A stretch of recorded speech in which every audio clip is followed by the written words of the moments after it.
Hi friends, welcome back to secret of Kerala kitchen. അപ്പോൾ നമ്മളിന്ന് ഉണ്ടാക്കാൻ പോകുന്നത് ഒരു കൊഞ്ച് കപ്പയാണ്. അപ്പോൾ നമുക്ക് ആവശ്യമായിട്ടുള്ള ഇൻഗ്രീഡിയൻസ് നോക്കാം. ഇത് ഒരു 250 കൊഞ്ച് വെച്ചിട്ടുണ്ട്.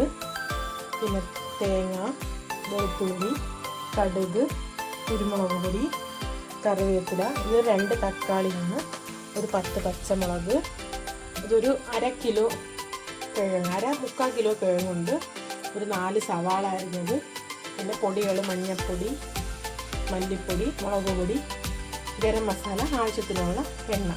അപ്പോൾ ഇത് ഇത്രയാണ് നമുക്ക് കൊഞ്ചും കപ്പയ്ക്ക് ഉണ്ടാക്കാനായിട്ടുള്ള ഇൻഗ്രീഡിയൻസ്. ഇനി നമുക്ക് കുക്കിങ്ങിലോട്ട് പോകാം.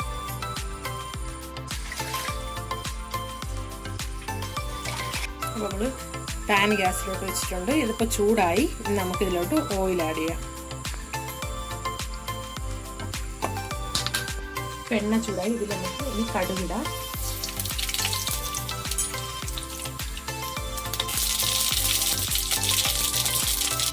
കടുകൊന്ന് പൊട്ടി. അപ്പോൾ ആ കൂട്ടത്തിൽ നമുക്കിനി കറിവേപ്പിലയും പച്ചമുളകും ഇടാം.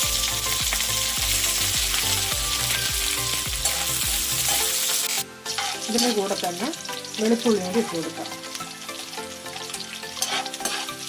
നന്നായിട്ടൊന്ന് മൂത്ത് വരട്ടെ. ആ വെളുത്തുള്ളിൻ്റെ കളറൊക്കെ ഒന്ന് ചെറിയൊരു ബ്രൗൺ കളറാകുമ്പോൾ സവാള ഇടാം.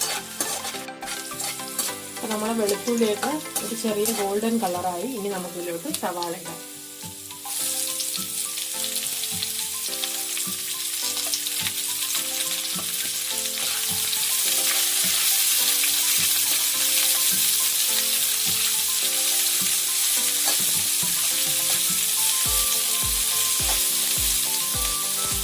ഈ ഒരു ടൈമിൽ നമുക്ക് ഉപ്പിട്ട് കൊടുക്കാം.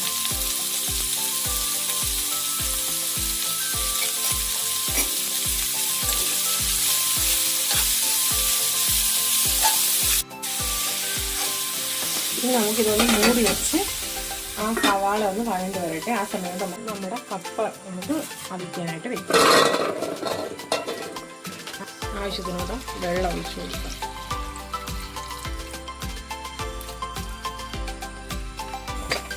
ഇനി നമുക്കിതിലേക്ക് കുറച്ച് മഞ്ഞൾപ്പൊടിയും ഉപ്പും കൂടി ഇട്ട് കൊടുത്ത് ഈ കപ്പ നന്നായിട്ട് വേവിച്ചെടുക്കാം.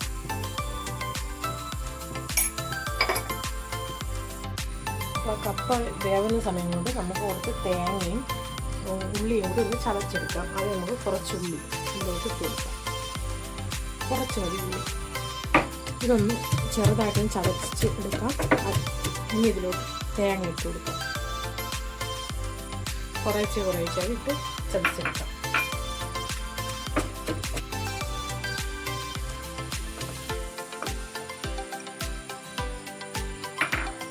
നന്നായിട്ട് ചതച്ചെടുക്കും. ഇനി ഇതിലേക്ക് കുറച്ച് കറിവേപ്പില ഇട്ട് ഒന്ന് ചതച്ച് വയ്ക്കും. അപ്പോൾ ഈ ചതച്ച് ഇനി നമുക്കിതിന് ഈ ബൗളിലോട്ട് നോക്കാം. നമ്മൾ ആ ഉള്ളിയും തേങ്ങയും കറിവേപ്പിലോട്ട് ഇതിലോട്ട് ചതച്ച് വെച്ചിട്ടുണ്ട്. ഭയങ്കരമായിട്ടും ചതയേണ്ട, ഒന്ന് ചെറിയൊരിത്.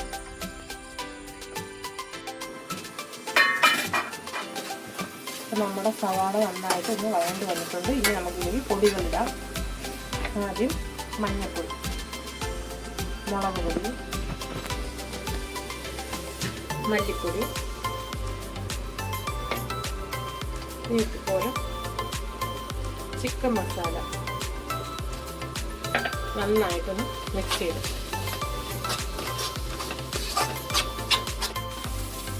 ഇനി ഈ പൊടികളുടെ ഒരു പച്ചമണം മാറുന്ന വരെ ഒന്ന് അടച്ചു വയ്ക്കാം. അതിനുശേഷം തക്കാളി ഇട്ട് കൊടുക്കാം.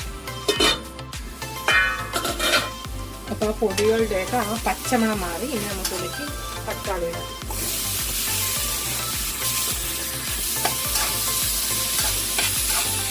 നമുക്ക് അടച്ചു കൊടുക്കാം. അപ്പോൾ നമ്മുടെ തക്കാളിയൊക്കെ നന്നായിട്ട് ഉടഞ്ഞ് വെന്തിട്ടുണ്ട്. ഇനി നമുക്കിതിലേക്ക് ഈ കൊഞ്ചിട്ട് കൊടുക്കാം.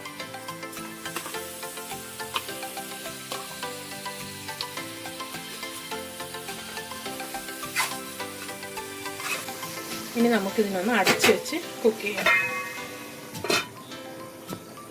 അപ്പോൾ നമ്മുടെ കപ്പ വെന്തിട്ടുണ്ട്. ഇനി നമുക്ക് ഇതിലോട്ട് ഇടാൻ വേണ്ടി ഈ ചതച്ച് വെച്ചിരുന്ന തേങ്ങ ഒന്ന് ചെറുതായിട്ടൊന്ന് മൂപ്പിച്ചെടുക്കാം.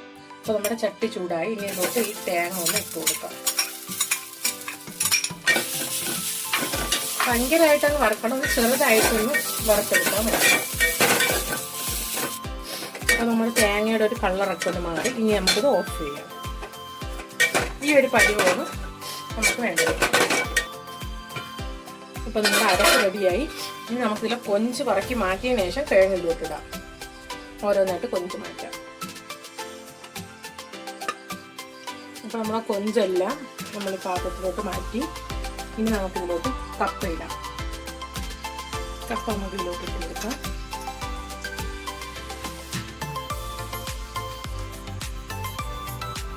ഇതിൻ്റെ കൂടെ തന്നെ ഈ വറുത്ത് വെച്ചിരുന്ന തേങ്ങയും ഇട്ട് കൊടുക്കാം.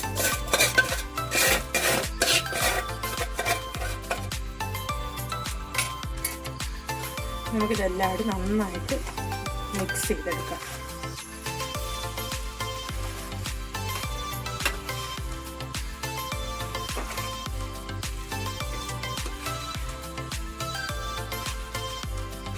അപ്പോൾ നമ്മളിത് നന്നായിട്ട് മിക്സ് ചെയ്ത് ഇനി ഇതിലോട്ട് ഈ മാറ്റി വെച്ച കൊഞ്ചും കൂടി ഇട്ട് കൊടുക്കാം.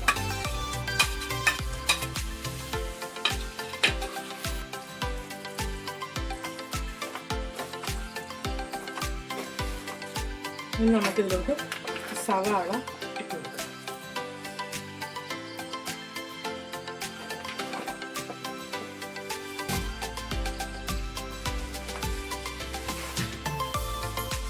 അപ്പം നമ്മുടെ കൊഞ്ചും കപ്പയും റെഡി ആയിക്കഴിഞ്ഞ് ഇനി നമുക്കിതിനെ സെർവ് ചെയ്യാം. അപ്പോൾ നമ്മുടെ സ്വാദിഷ്ടമായ കൊഞ്ചും കപ്പയും റെഡി ആയിക്കഴിഞ്ഞു. എല്ലാവരും ഇത് ട്രൈ ചെയ്ത് നോക്കും. ഫീഡ്ബാക്ക് അറിയിക്കണം. ഞങ്ങളുടെ ചാനൽ സബ്സ്ക്രൈബ് ചെയ്യുക, ലൈക്ക് ചെയ്യുക, ഷെയർ ചെയ്യുക.